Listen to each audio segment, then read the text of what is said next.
Bonjour à tous.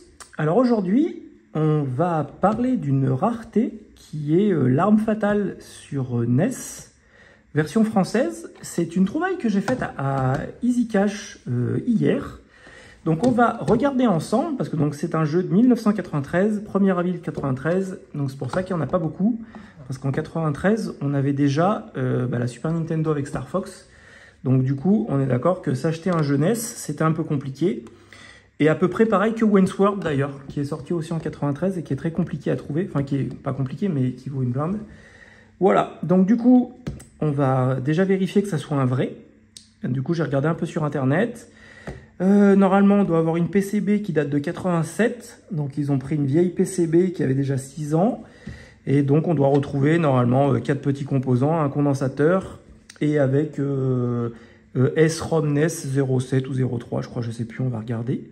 Voilà, en attendant que je l'ouvre, un pouce en l'air, abonnez-vous à la vidéo, à la chaîne si ce n'est pas déjà fait. Et on va aller ouvrir ça de suite. Parce que malheureusement, l'autre fois, j'avais trouvé un Castlevania, mais c'était un faux. Enfin, c'était une vraie boîte, une vraie étiquette, mais un faux circuit. C'était plutôt moche. Bon, c'est un peu sale, mais déjà. Donc, l'arrière de la PCB, elle est plutôt belle. C'est pas abîmé et les soudures ont l'air bonnes. Donc, du coup, on voit que c'est pas des soudures qui sont faites à la main, ce qui est plutôt pas mal. Hop là. Et du coup, donc on est bien là. On est sur une PCB de 1987 avec un SLROM 6 de NES.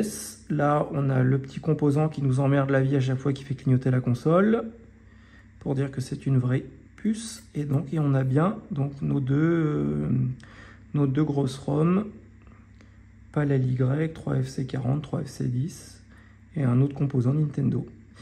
Et ben voilà. Donc du coup, et elle est très propre, donc j'ai même pas besoin de la nettoyer. Et donc ça va aller dans ma collection perso.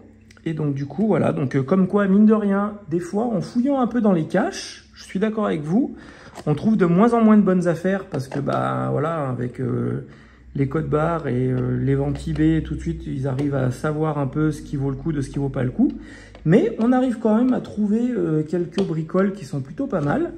Parce que mine de rien, ça c'est un jeu que j'ai payé 49,90 €. Bon, 49,90 €, ça fait quand même une somme pour un jeunesse, j'avoue. Parce qu'à l'époque, un Zelda valait 49,90 € et encore. Sauf qu'aujourd'hui, celui-là, si vous regardez sur eBay, en version FR, comme il n'y en a pas, ou quasiment pas, à moins de 350 balles, il n'y en a pas. Il n'y en a pas quand il y en a. Du coup, voilà, donc c'était pour faire partager le fait que du coup, voilà, on peut arriver quand même, mine de rien, en cherchant un peu, à trouver de belles affaires dans les caches. Et surtout, quand vous trouvez une belle affaire comme ça, prenez votre outil, ouvrez la cartouche pour quand même vérifier que ce ne soit pas une copie. Je vous dis à bientôt pour une nouvelle vidéo. Prenez soin de vous, pensez à mettre un pouce et bye bye!